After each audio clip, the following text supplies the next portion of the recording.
Hola, mucho gusto. Mi nombre es María Angélica Hernández Cárcamo. Soy estudiante de Comunicación Social y Periodismo de la Universidad Autónoma de Bucaramanga, ubicada en Santander. Tengo 19 años, estoy cursando el quinto semestre y estoy estudiando gracias a ustedes, al Fondo de Víctimas. El siguiente video es para explicarles el proceso de paz, o lo que ha venido pasando con el proceso de paz desde su firma el año pasado. Vamos a empezar. Primero que todo nos vamos a basar en el proceso de paz. Este libro lo tengo porque lo he leído todo. Entonces, el primer punto habla sobre hacia un nuevo campo colombiano, la reforma rural integral o la más llamada RRI. Este punto es importante, pero ¿por qué es importante? Porque por fin se le da cabida a los campesinos. Los campesinos siempre han sufrido este conflicto armado. Se han visto desalojados de sus tierras, han tenido que huir, los han desmovilizado. Los campesinos siempre han estado ahí en el centro del problema. Han tenido una lucha oculta por recuperar sus tierras. El gobierno colombiano, ¿qué quiso hacer con este punto? Una reforma rural integral. ¿Qué es eso? Eso consiste en integrarle las tierras a los campesinos. Las tierras que las FARC hace poco dieron sus bienes y dijeron cuántas tierras tenían a su favor. Y se las van a entregar a los campesinos. Estamos haciendo un proceso, bueno, ustedes están haciendo el proceso de esa entrega de tierras. Pero he aquí un problema. ¿Qué estamos viendo con esto? Gracias a uno de los puntos que hay acá, que se llama la actualización y modernización del catastro, nos estamos dando cuenta que las personas, algunas personas que tienen las tierras de los campesinos, son personas del gobierno, son funcionarios públicos que no tienen que tener esas tierras, porque si saben que son tierras de campesinos demovilizados, tuvieron que comprarlas, o acaso no las compraron, las adquirieron ellos mismos con, no sé, con cualquier negocio, pero ¿por qué estas personas tienen tierras de ellos, tienen tierras de los campesinos? Hay que devolverle la tierra a los campesinos porque los campesinos son muy importantes en este país. Gracias a ellos nos alimentamos día a día. Ellos nos brindan todos los vegetales y todo lo que llega a nuestra mesa de comida. Tenemos que brindarles una oportunidad a los campesinos para que formen parte de este proceso de paz. Y eso es lo que está haciendo el primer punto. El primer punto también, ¿qué hace? Va a crear vías para comunicar a todos esos, no sé, a todos esos municipios, a todos esos pueblos que están periféricos, que no están en el centro de Colombia. Los va a integrar, van a crear vías para que sepan que ellos no están alejados y que el gobierno colombiano se está preocupando por ellos.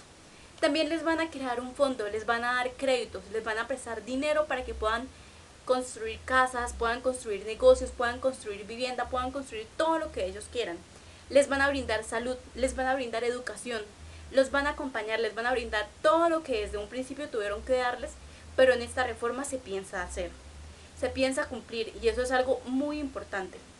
Pero en este punto hay algo muy importante, y es, por ejemplo, cuando nos dicen ofrecer garantías de seguridad social para los trabajadores del campo.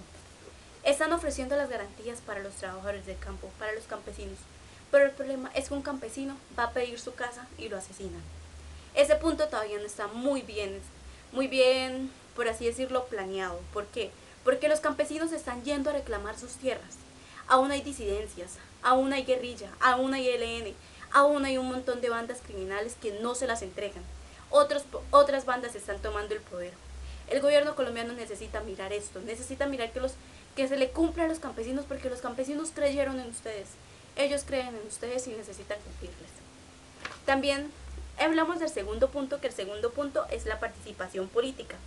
Entonces, ¿qué es la participación política? Es la apertura democrática para construir la paz. El primero que habla que la nueva apertura democrática, con la participación de nuevas voces y proyectos políticos. ¿Qué quiere decir esto? Las FARC, las Fuerzas Armadas Revolucionarias de Colombia, van a hacer política no a través de las armas, van a hacer política a través de sus voces, a través del voto, a través de los derechos de los colombianos. Van a hacer así la paz. Ya no se llaman FARC, bueno, siguen teniendo la misma sigla, pero ahora se llaman Fuerza Alternativa Revolucionaria del Común. Sé que algunos se preguntarán, pero ¿por qué FARC? Ese nombre está manchado de sangre, y lo sé. Yo mismo se lo pregunté en un seminario que hubo acá hace poco en Bucaramanga a Félix Antonio Muñoz Lascarro, o más conocido como Pastor Alape. Le pregunté, ¿por qué siguen con las mismas siglas? ¿Qué fue lo que respondió este sujeto? Respondió que ellos siguen con las mismas siglas porque los colombianos los vamos a seguir recordando así. Ellos no quieren que los recordemos así porque ellos han pedido perdón, se han desmovilizado, se han sometido a la justicia colombiana y nosotros debemos aceptarlos. Debemos aceptarlos a todos estos excombatientes. Sé que causaron mucho daño, también causaron daño a mi familia, pero las personas deberían aceptarlos, deberían reintegrarlos a la sociedad porque eso es lo que buscamos. Buscamos una mejor Colombia y eso se hace a través de la paz, a través de la reintegración, a través de la dejación de estereotipos, de estereotipas, de todo eso. Tenemos que dejarlos a un lado. También hablamos sobre las garantías para la oposición política. Este punto es supremamente importante. ¿Por qué? Recordemos que ya se había desmovilizado una guerrilla, el M-19.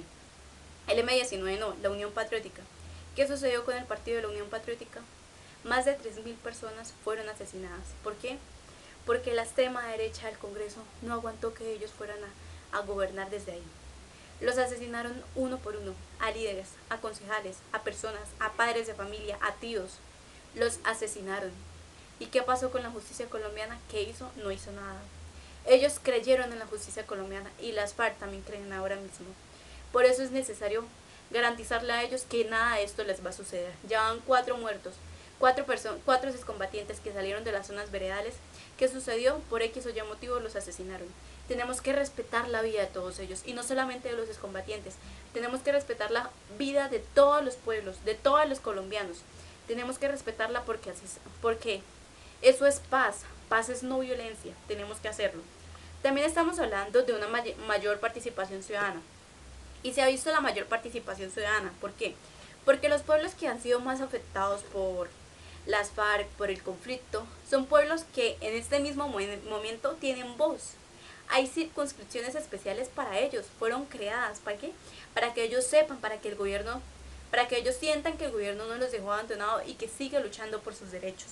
Eso es muy importante y es un punto a rescatar.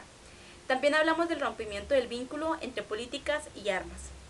Este punto, como lo dije anteriormente, es que las FARC ya no van a hacer política con las armas, van a hacer política a través de su voz, a través del poder público, van a hacerlo a través de la Constitución, van a elegir, ser elegidos, van a tenerse a todos los derechos de Colombia.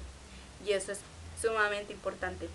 También hablamos del tercer punto, que el tercer punto es el fin del conflicto. ¿El fin del conflicto qué significa? Significa que por fin se acaba una guerra que ha durado más de 50 años. Esto es sumamente increíble. Nunca se había logrado algo así. Que una guerrilla se desmovilizara y se desmovilizara completamente. ¿Cuántos guerrilleros se desmovilizaron? Se desmovilizaron 6.804 guerrilleros. Estos guerrilleros se desmovilizaron porque creen en Colombia, creen en la paz y ya están cansados de las armas, ya están cansados de pelear por algo. Y eso es muy importante porque nosotros ya no vamos a sufrir la guerra. Ellos creen en nosotros. También hablamos de cese al fuego, hostilidades bilateral y definitivo. Recordemos que se firmó un lunes 29 de agosto de 2016, hace un año. Se firmó y de una vez se silenciaron los fusiles. Las FARC no volvieron a disparar, silenciaron por siempre. Y eso es lo que deberían hacer todas las bandas criminales de Colombia. También hablamos de la dejación de armas.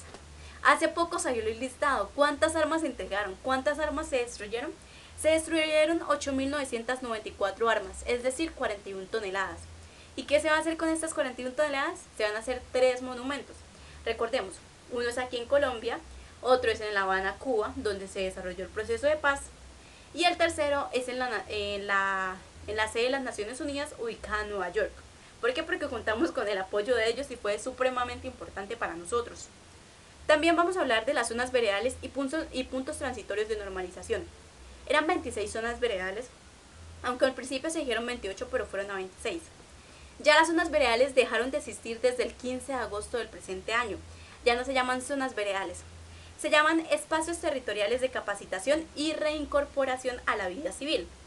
¿Qué se trata aquí? Vamos a educar a los guerrilleros, vamos a darles cédulas, vamos a darles nombres, vamos a darles una identidad colombiana, vamos a hacerlos colombianos en ejercicio.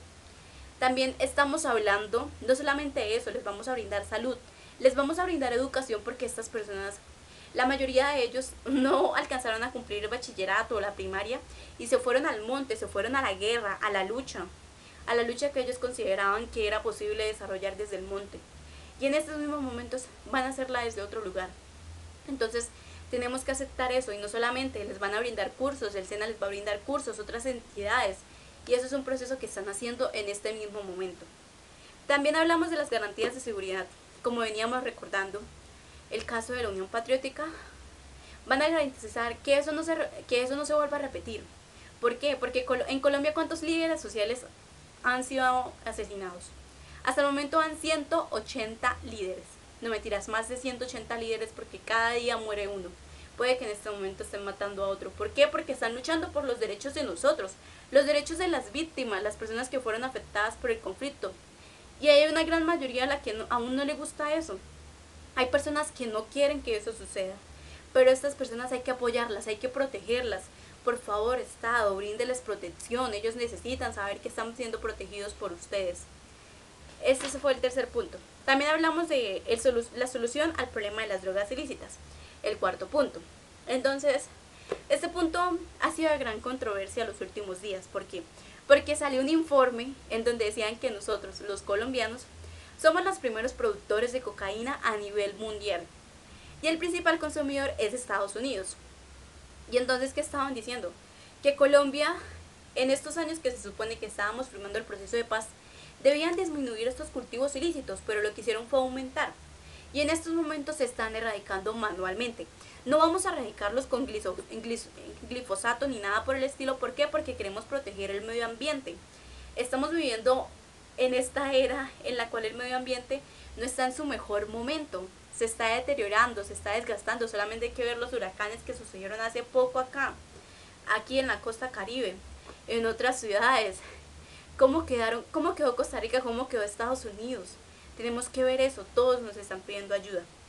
Los cultivos ilícitos desde un enfoque de desarrollo rural. La mayoría de campesinos se dedicaron a cultivar estos cultivos ilícitos, perdón la redundancia. ¿Pero por qué?